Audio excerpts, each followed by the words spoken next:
Centos de persoas manifestáronse a pasada tarde na Alameda Noiesa, convocadas polas AMPAs do CEIP Alexandre Rodríguez Cadarso e o IES Campo de San Alberto de Noia. No primeiro dos centros, os recortes afectan ao curso de terceiro de primaria, que non terá desdobre a pesar de contar con 24 alumnos, varios deles con necesidades especiais que ponderarían coma 29. Non se desdobra terceiro de primaria, ese curso ano pasado que tiña exactamente as mesmas condicións que este ano desdobrouse por parte da Xunta de Galicia, non houbo ningún problema, son 24 nenos con algúns con necesidades especiales que ponderan en algún caso doble e triple, entón o ano pasado non houbo ningún problema para desdobrar ese segundo. Pasan para terceiro este ano, cas mesmas condicións, e se nos nega ese desdobramento.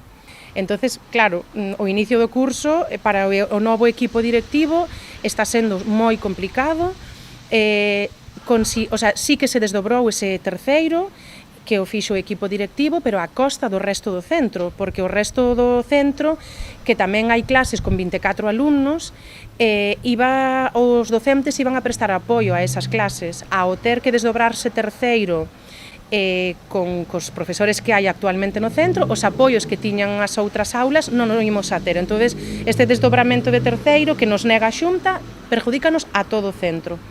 A esta situación sumouse un recorte de última hora. O día antes do comezo do curso, Educación comunicaba ao equipo directivo do centro que debería compartir un dos coidadores co que contaba ata o momento co IES Campo de San Alberto. Alegan que se trata dunha situación temporal, aínda que dende as AMPAs de ambos os dous centros temen que poida prolongarse no tempo. En principio é algo que se vai solucionar, a data que temos prevista é o 1 de outubro,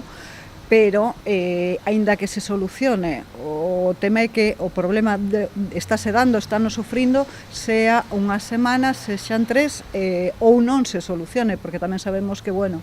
a veces prometer é moi doado, e nós o que queremos é iso, que se cumpla o que ademais estaba xa concedido, o sea, non é nada novo, non é nada extraordinario, nada que non se podera ter previsto, para que os centros, as familias estén sufrindo toda esta situación que se está dando agora mesmo.